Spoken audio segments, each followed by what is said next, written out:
le coup de marteau. Bonjour Nicolas. Chère Clémence, comment allez-vous ? Bah, très bien, vous voyez, je me fais dépasser par mes invités qui parlent trop. Je dis ça parce qu'il y a Alexandre Langlois qui est encore là. Je vais l'accuser, voilà, je vais faire comme Gérald Darmanin, je vais accuser les autres pour mon irresponsabilité. Passez-lui mes amitiés déjà, Bah, Alexandre. on lui transmet évidemment vos amitiés. Alors, ce matin, vous souhaitiez nous parler de ceux qui ne meurent jamais en politique.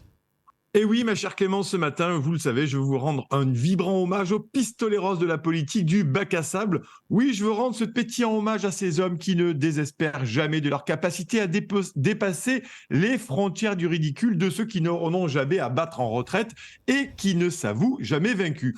Oui, ce matin, je veux mettre à l'honneur ces pistoleros de la politique de l'égouttoir qui reviennent d'entre les morts et qui sont parvenus à s'échapper malgré leur charisme de chouros, déjà le lugubre d'Hadès, vous savez, le dieu grec de l'enfer. Prenons par exemple Manuel Valls qui court comme un canard sans tête sur de nombreux plateaux télé et radio du petit Gotha parisien pour donner son avis sur Israël et le Hamas, sur les 49.3, sur le dérèglement climatique, sur la pêche à la mouche, sur la recette du taboulé aussi, sur la meilleure fromagerie de raclette à Paris, sur la mode des tatouages également, sur les hémorroïdes et accessoirement, ma chère Clémence, sur son avenir en politique. Bah oui. Oui, il parle de tout, Emmanuel Valls. Alors son secret, il est très simple, hein. C'est qu'en fait, il a l'endurance de la crème catalane. Car la crème catalane a cette vertu de bien tenir au frigo et d'être servie tiède à toute heure et partout.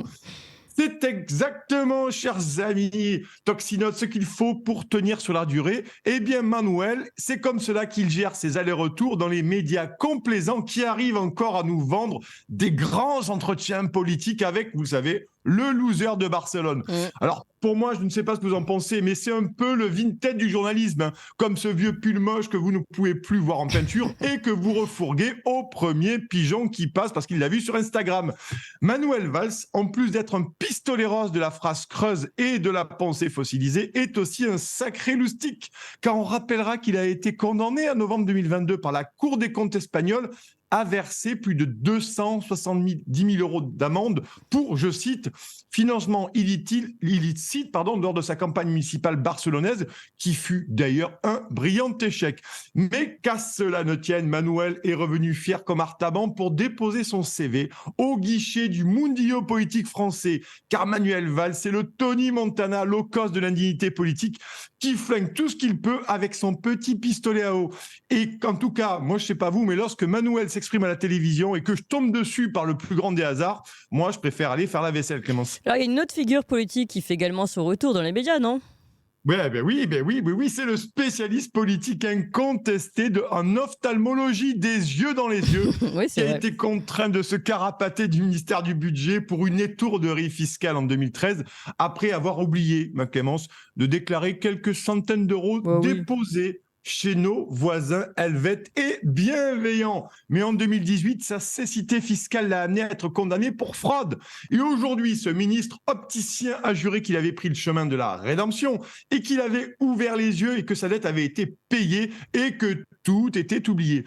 Et voilà que notre gros Z repenti fait son retour lui aussi dans les mêmes médias complaisants que notre crème catalane nationale pour nous déverser toutes les grandes idées qu'il n'a pas eues parce que lorsqu'il était ministre. Car Jérôme veut revenir en politique contre vents et marées fiscales afin à nouveau de se tartiner les électeurs, notamment dans le Lot-et-Garonne. Mais sa réélection, Clémence, ne pourrait être possible que dans un seul cas bien précis.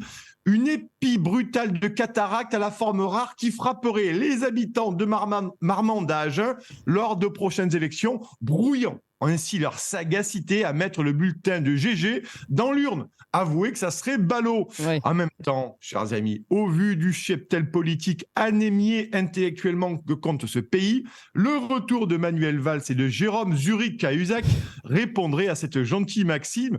Au pays des aveugles, les borgnes sont rois, mais il ne faut jamais désespérer car, comme vous le savez, la télévision est le chewing-gum de l'œil.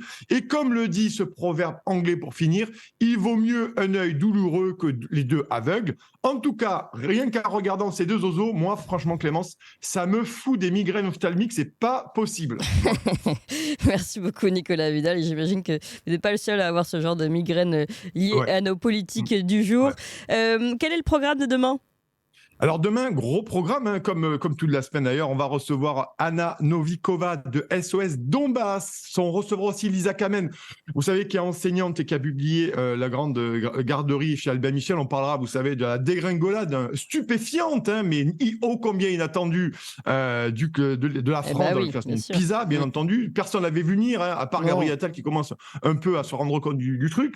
On recevra aussi, Jean-Luc Messonnier, qu'on avait reçu, qui est maire d'un petit village de l'Hérault, parce qu'il nous parlera de l'ensauvagement dans les petits villages de l'Hérault, notamment. Et vous verrez, c'est extrêmement intéressant, le regard d'un maire là-dessus. Ensuite, on recevra Christophe Chira, vous savez, le cofondateur du syndicat Antigone, hein, notamment, qui appelle, lui, à rejoindre les agriculteurs. D'ailleurs, personne des grands médias, ne pas les agriculteurs, mais alors personne du tout.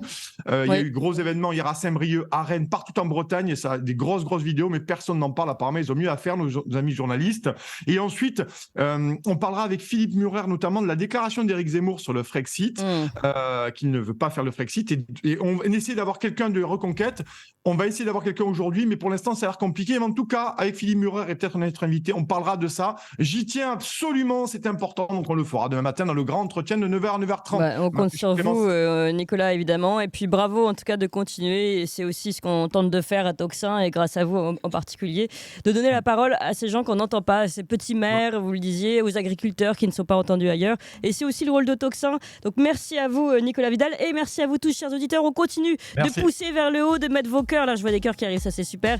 Il faut plus de cœurs, plus de bisous, plus de commentaires. Il faut nous faire monter un petit peu, hein, parce que c'est comme ça aussi qu'on gagne en puissance. Vous pouvez aussi vous abonner à la Gazette du Tocsin et nous faire un don, bien sûr, pour qu'on continue toujours plus fort, toujours plus haut. Tout de suite, ça continue.